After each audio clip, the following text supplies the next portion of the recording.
Assalamualaikum warahmatullahi wabarakatuh. Kembali lagi di channel Pengen Tahuan Channel. Nah, untuk video kali ini Mimin mau berbagi tentang beberapa soal SKB keguruan pada formasi IPA terpadu. Jadi untuk video ini nanti akan terdiri dari beberapa part karena begitu banyaknya soal, apabila dibahas semuanya pasti tidak akan efektif. Jadi di sini nanti hanya ada 10 soal. Semoga bermanfaat. Untuk bagaimana videonya, kita langsung aja lihat video selanjutnya.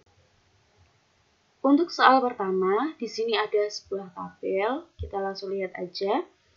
Perhatikan tabel berikut. Nah, pada tabel di atas, yang termasuk besaran pokok, satuan, dan alat ukur dalam sistem internasional atau SI yang benar adalah, jadi di sini kita disuruh memilih antara nama besaran, satuan, dan alat ukur yang benar berdasarkan SI atau sistem internasional. Kita langsung aja lihat untuk jawabannya.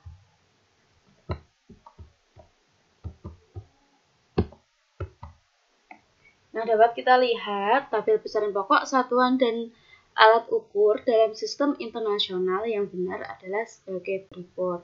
Untuk yang pertama, kita lihat di sini ada panjang, kemudian satuannya kilometer, dan alat ukurnya mistar. Untuk alat ukurnya sudah benar, tapi untuk satuannya dari panjang itu adalah meter.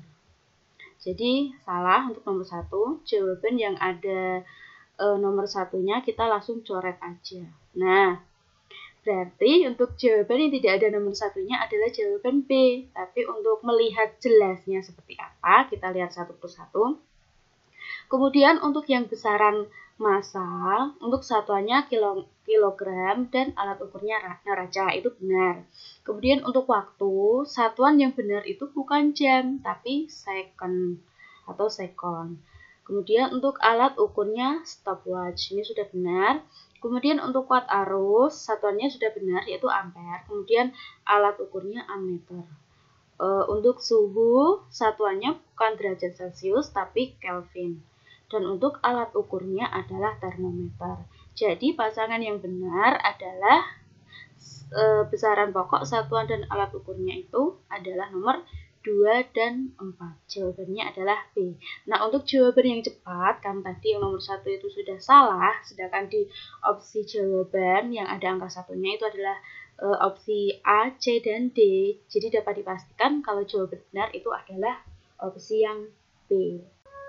Kita lanjut ke soal nomor 2. Perhatikan gambar percobaan mengukur volume sebuah batu berikut.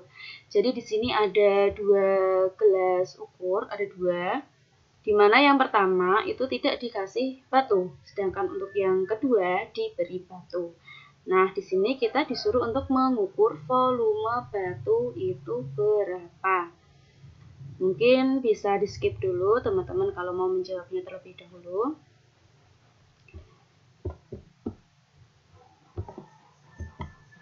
Nah, untuk jawabannya, jadi yang pertama, kita lihat dulu volume tabung 1 dan 2 itu berapa. Nah, untuk yang volume tabung yang pertama, kita lihat di sini ada 60 cc. Kemudian untuk volume tabung yang kedua itu ada 80 cc. Jadi di sini kita ubah dulu satuannya menjadi cm kubik. Nah, sedangkan cc dan cm kubik itu sama. Jadi 1 cc sama dengan 1 cm kubik. Kemudian untuk cara menghitung volume batunya itu berarti volume pada tabung kedua dikurangi volume pada tabung yang pertama. Jadi kita langsung aja masukkan angkanya. Jadi di sini masih gampang ya teman-teman. Nah, untuk yang volume tabung kedua itu 80 cm3, kemudian yang volume pertama itu 60 cm3. 80 dikurangi 60 sama dengan 20 cm3.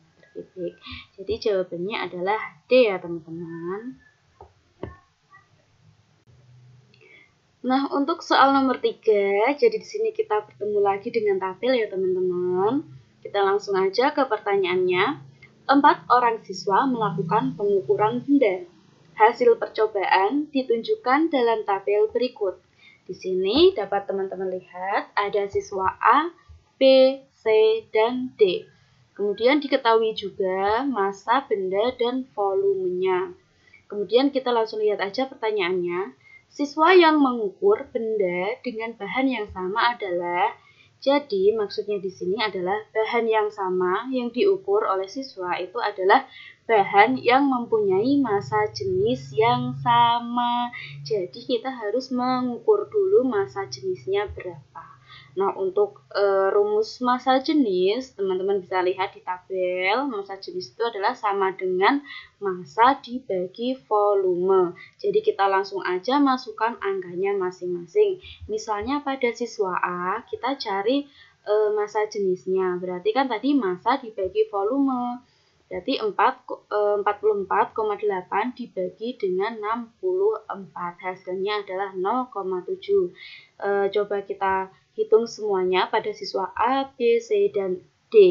Di sini didapatkan hasil yang sama itu adalah pada siswa B dan C. Jadi untuk jawabannya itu pada opsi B.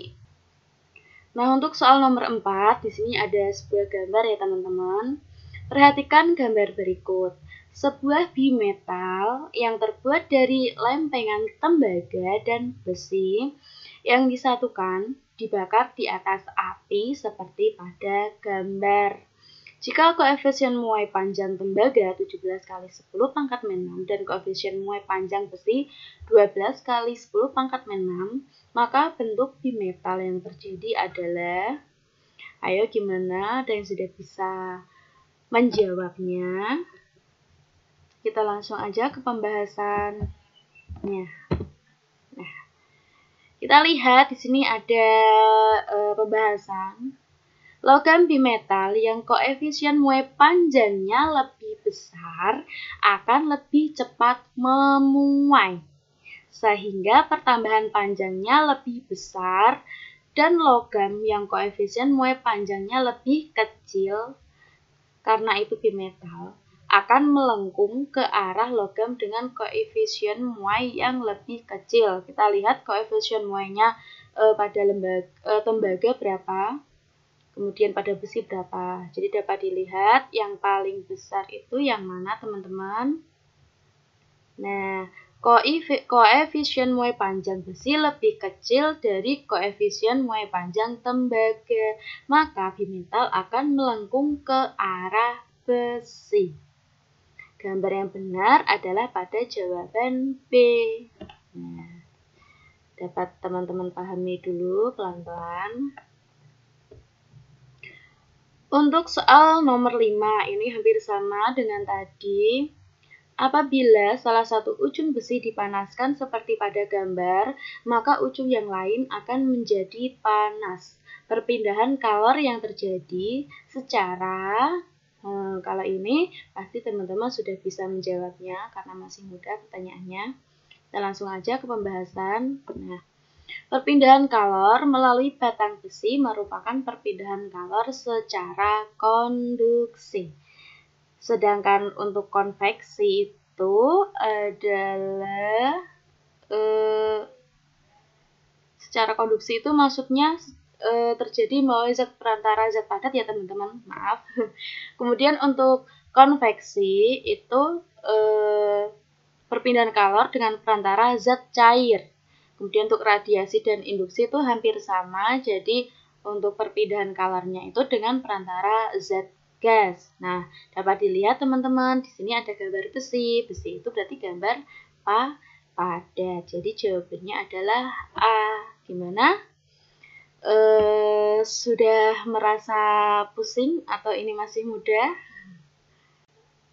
Kita lanjut ke soal nomor 6. Perhatikan gambar. Jadi di sini ada gambar rumah, kemudian mobil, dan juga mobil jeep. Ini ada mobil sedan dan mobil jeep.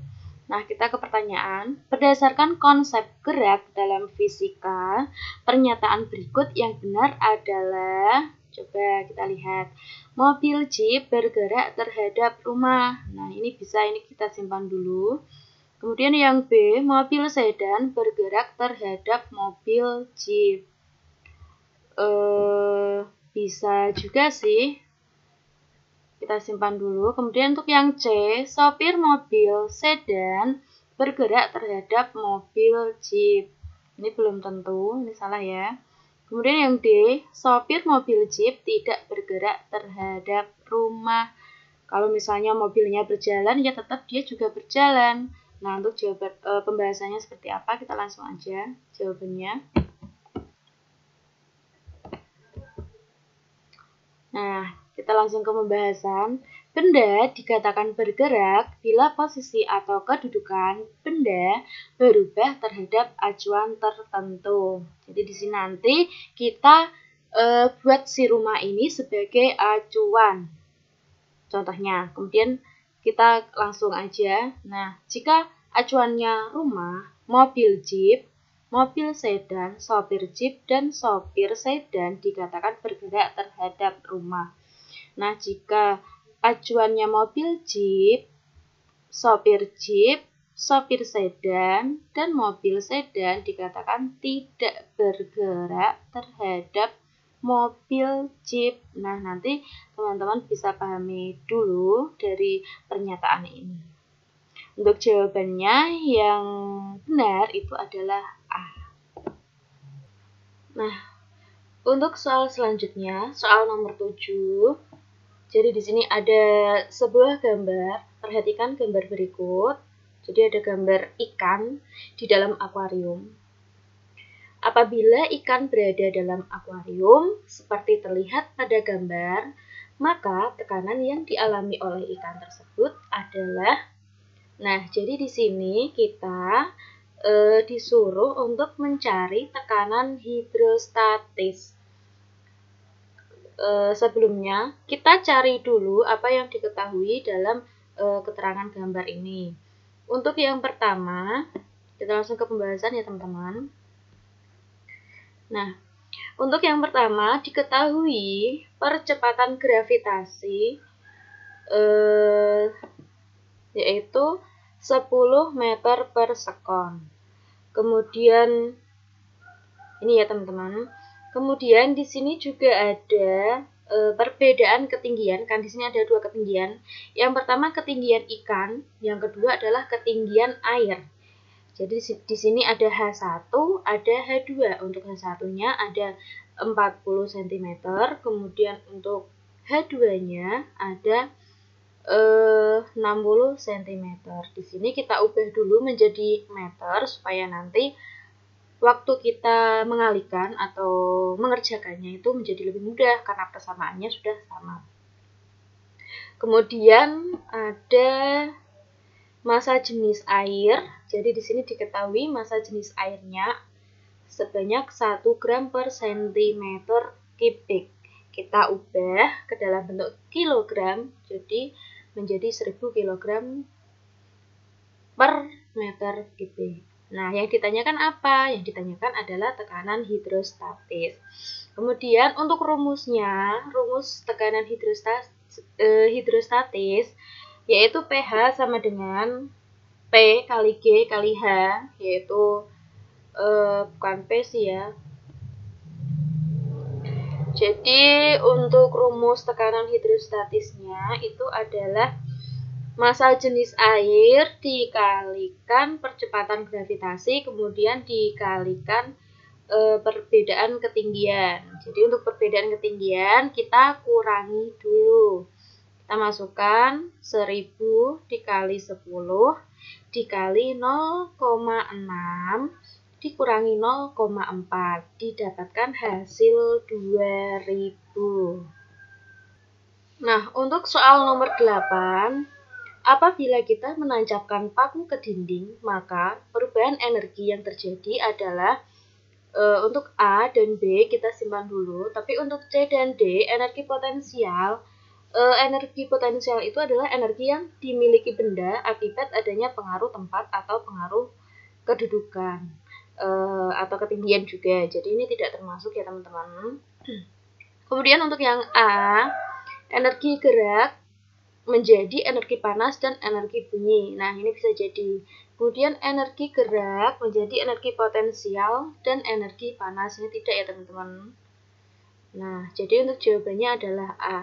Nah, ini pembahasannya. Apabila kita menancapkan paku ke dinding, maka perubahan energi yang terjadi adalah dari energi gerak menjadi energi panas dan bunyi. Energi panas diakibatkan adanya benturan atau gesekan antar dua logam. Jadi, yang terjadi dari paku yang kita palu. Nah, untuk soal nomor 10, di sini ada gambar truk dan mobil sedan. Sopir mobil sedan ingin memarkir mobilnya tepat 0,5 meter di depan mobil truk. Mula-mula berjarak 10 meter dari kedudukan sedan. Berapa usaha yang dilakukan oleh mobil sedan tersebut? Jadi di sini yang ditanyakan itu adalah usaha atau W. Nah, sebelumnya kita cari dulu apa yang diketahui pada soal tersebut. Untuk yang pertama yang diketahui itu adalah F. F itu adalah gaya. Kemudian ada S yaitu perpindahan. Jadi nanti di sini ada posisi truk mula-mula yang berjarak 10 meter. Kemudian nanti akan diparkirkan tepat 0,5 meter di depan truk. Nah, jadi nanti kita akan cari S-nya. Kita lihat pembahasannya. Nah, ini sopir mobil sedan ingin memarkir mobilnya tepat 0,5 meter di depan mobil truk yang mula-mula berjarak 10 meter dari kedudukan sedan. Nah, kita tulis dulu yang diketahui. Yang pertama F itu ada 50 Newton. Kemudian ada S atau perpindahan. Jadi perpindahan dari jarak 10 meter ke 0,5 meter itu pengurangannya ada berapa? Jadi di sini didapat 9,5 meter.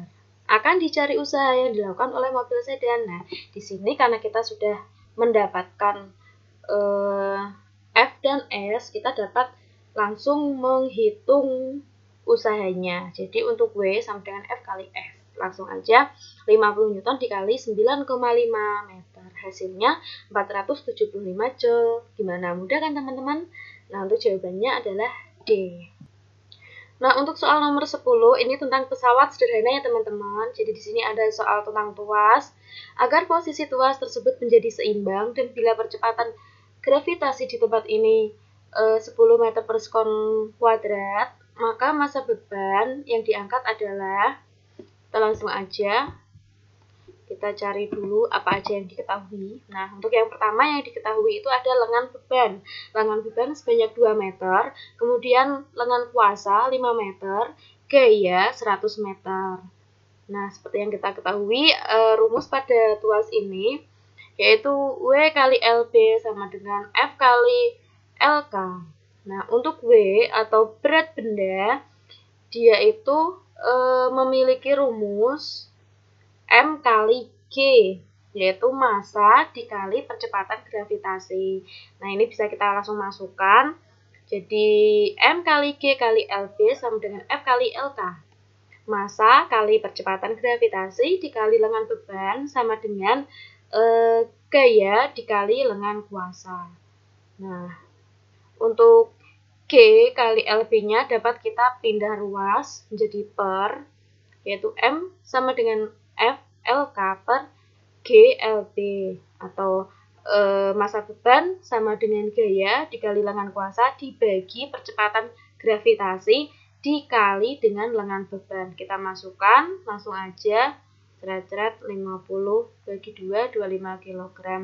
Jadi untuk hasilnya yaitu 25 kg. Jawabannya adalah D. Nah, gimana teman-teman? Sejauh ini sudah ada yang dipahami? Semoga bermanfaat. Mohon maaf apabila dari diri Mimin sendiri masih banyak kesalahan dan kekurangan. Jangan lupa untuk klik subscribe dan tekan tombol lonceng supaya Mimin semakin semangat dalam membuat video yang bermanfaat. Wassalamualaikum warahmatullahi wabarakatuh.